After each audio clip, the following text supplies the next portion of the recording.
Good morning, everybody. Just getting into the shop today. Had quite a few storms the last couple days. Some of the storms had 100-mile-an-hour wind gusts, so knocked down quite a few trees in the area I'm at. So today I'm going to be sharpening a crap ton of chains. So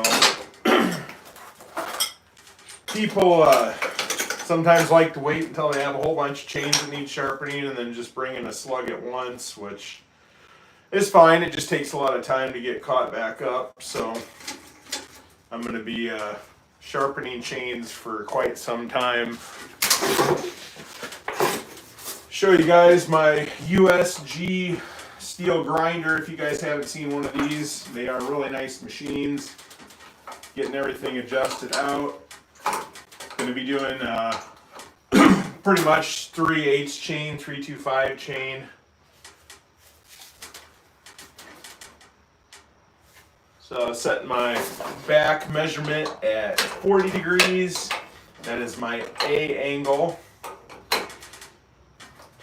My B angle is going to be at -15. And my C is going to be at -30. So I don't think I have any Duro chains today. That's what I was switching out from Duros. Duros are 25-degree chains. These are 30. So Husky chains. Husky chains are going to have a gold strap on there. So that's where I use as my starting point. Steels are going to have green and yellow straps depending if it's a safety chain or a non-safety chain. So let me show you guys this right here.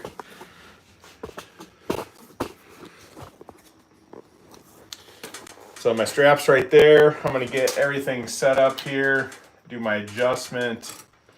So that way my grinding wheel is just barely touching the cutting tooth on there.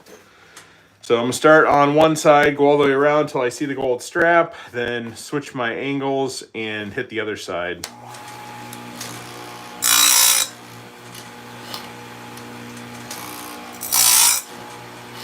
And I'm just making one nice pass on there. You don't need to sit and grind these down quite a bit. If you get it set up right, you're taking just enough off to reestablish that point on the tooth, clean the gullet out, but you're not taking too much meat off where you're burning up that cutting tooth and heating up the metal too much.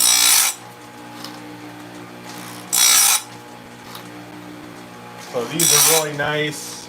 They have foot pedals with them. I don't like the foot pedals because I've got a system, as you can see. I can move very efficiently. I can get them sharpened really quick. And a foot pedal is just one more thing to get in the way and have issues with.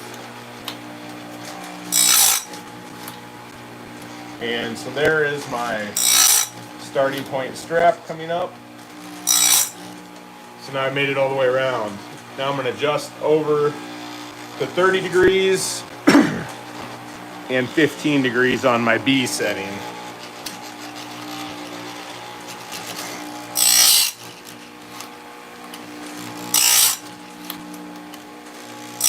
These chains are in pretty good shape, fairly new. When people have chains that they've had sharpened by other people, they're usually a mess. The rakers aren't set right. Some of the teeth are uneven. The angles are wrong. So it takes a little bit to get them cleaned up because I can only take so much off at once. So I do appreciate when people take care of their stuff and bring it in instead of having stuff trashed, because it saves me a lot of extra work. One of the worst things is when people don't keep their chain tension tight.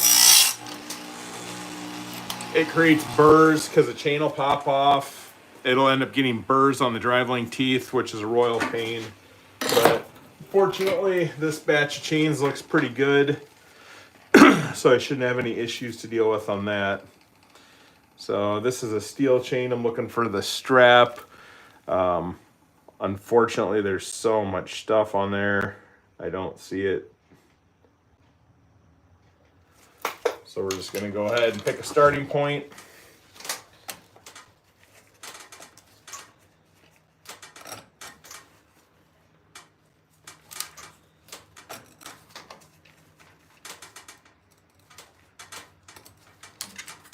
Start right there.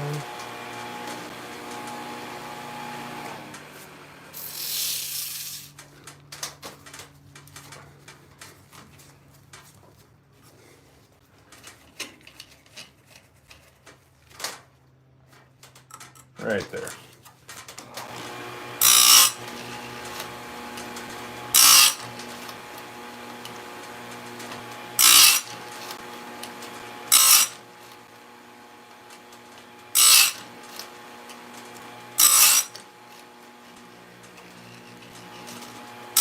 And I do the chains first, and then I'll go hit all the rakers when I'm done. The rakers, I have all my settings set the same pretty much, unless you're getting from a 3/8 chain to like a Pico chain, then you have to make some adjustments on there. But if I can just make an assembly line here,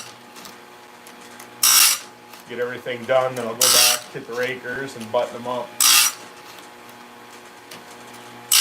I have a second machine for the rakers, so that way I don't have to change my angles and my grinding discs.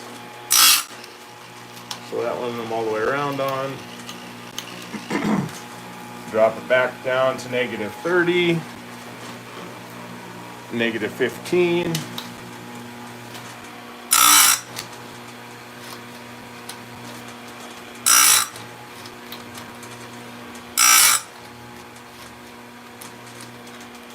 Sort of relaxing sharpening chains, doesn't require a whole lot of thought. I like doing these by hand like this instead of just buying a machine where it's all automated. I can visually inspect the chain for the customer, see if there's any damage, see if there's stuff sticking, if there's teeth missing. And for the cost of one of those machines, which are ungodly, outrageous prices, I don't care how many chains I had, I would probably never ever invest in one of them. Because if you do enough, you get really fast and really efficient.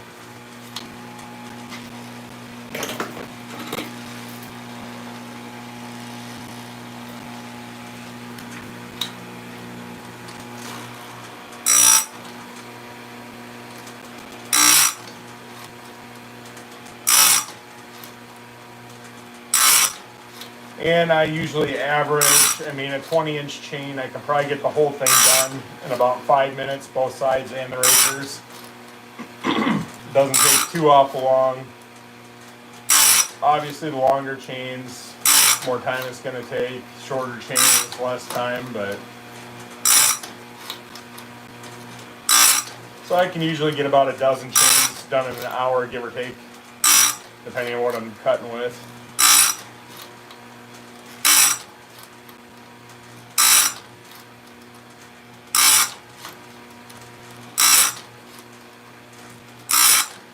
And these are really accurate machines. So you can get back to your factory angles on here, which is nice. Because if you guys are doing a lot of field sharpening, I don't care how good you are, your angles aren't necessarily 100% accurate, just because of the nature of what you're doing. So bringing them back on the machine every once in a while is a good idea. A lot of problems guys complain with that sharpen their own that don't necessarily know what they're doing is chains will pull to one side or the other. If that's the case, your angles are usually wrong on one side of your chain. Sometimes it could be a bent bar, but most of the time when people tell me they're sharpening their own chains, when it's pulling the wrong ways, it's going to be because they didn't do something right.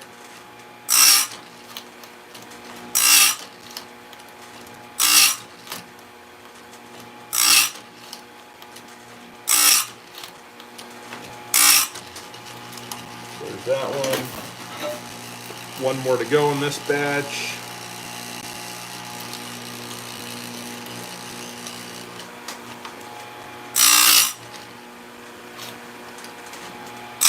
You can see how fast it goes on my machine here. And remember, none of this is automated. I'm doing it all by hand.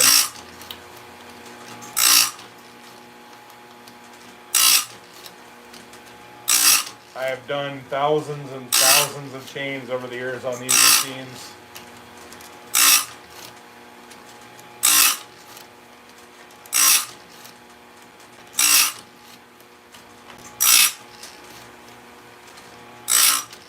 We had a derecho 5 years ago, and that's basically an inland hurricane. We had wind gusts up to 140 miles an hour. And we lost about 60% of our tree canopy. So I got really good at sharpening chains during that time. Lots of people bring in chains they have sharpened.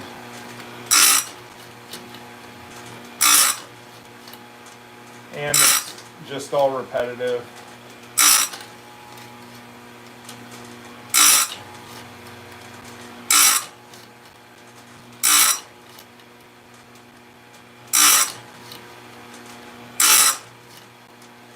So for chains, I usually charge 12 bucks a chain in the shop, regardless of what size it is. Just because I'm trying to hit my shop labor rate. And if I'm doing Duro chains, I double the price just because the grindy discs are so expensive to replace. So that's those 4 chains. Jump right over here. This is going to be my raker setup right here.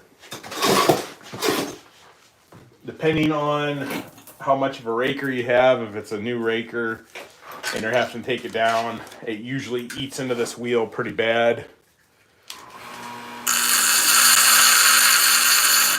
So I have to dress those up.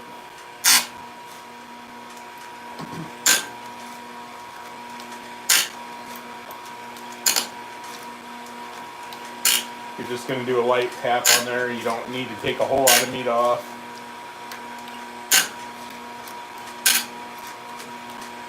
The goal is just to bring that raker down the same amount that you're bringing that cutting tooth down to maintain that chip depth.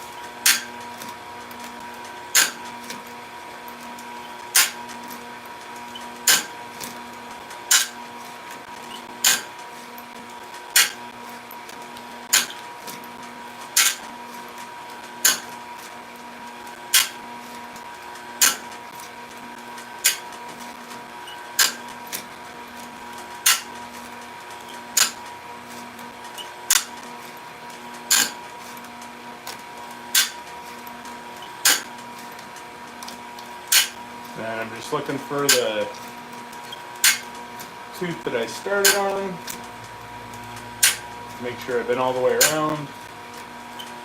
And there we go. So this is my depth gauge. That's what I want to set that angle at. I'm setting this on top of the cutting tooth. This is the raker. Go right here. As long as I clear that raker, that's what I want. That one is sized right. Hop to the next one. These are all 325 chains. The first one I had is a 3/8. So everything is set up the same for the rakers.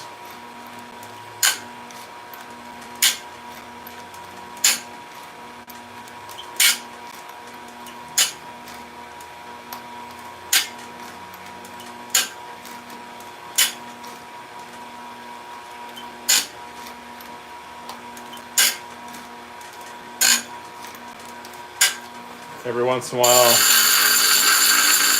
just dress that stone up, get rid of the groove.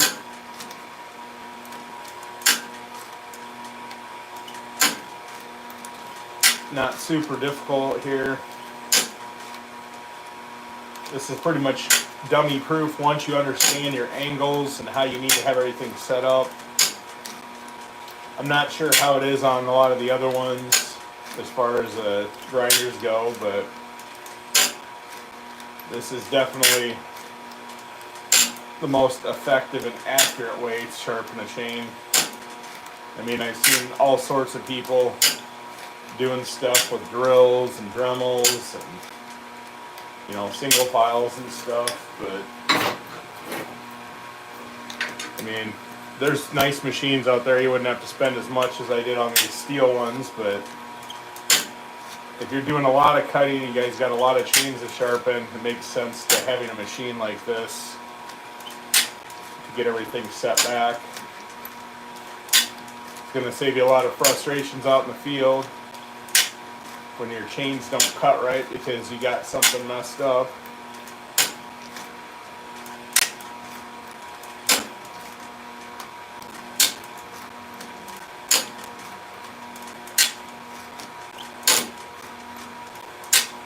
And notice how I'm just doing that light tap. I'm not going in there and just destroying that raker. I just want to clean the top of that off. Establish a nice angle on there. These are newer chains.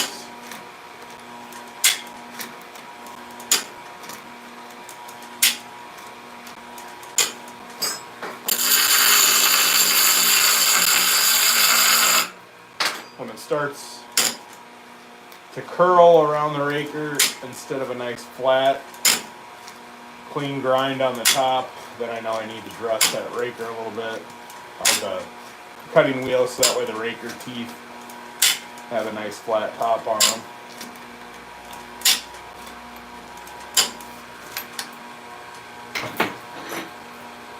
And last one.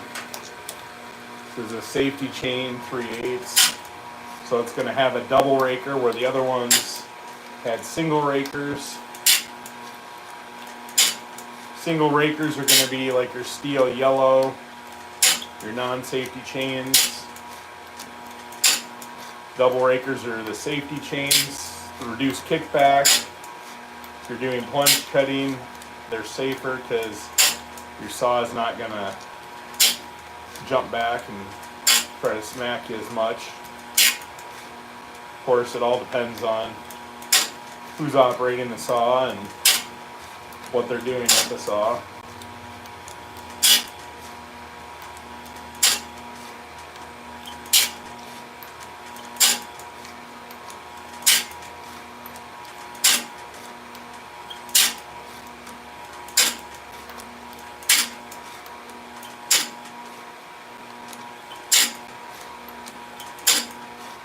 So yeah, about a dozen to 15 chains an hour I can crank out doing them manually like this if I don't get interruptions. I just work on these between customers. This is more of my busy work at the shop between my major repairs, waiting on customers at the counter. Alright, that's the last one. So that customer's 4 chains are all sharpened, ready to go. So got some nice points on there, cleaned them up quite a bit. And we'll give them a call and let them know their chains are ready to pick up so they can finish cleaning up their property from the storm. So that is chain sharpening for today. Thanks for watching, and I'll drop some videos this afternoon. I've got a BR800 backpack blower. Customer pulled out the recoil cord. I've got a 91 steel trimmer. Having problems starting that, and it doesn't want to idle right, so probably going to be a carburetor related issue, but look for those videos to pop in the next day or two. So have a good one.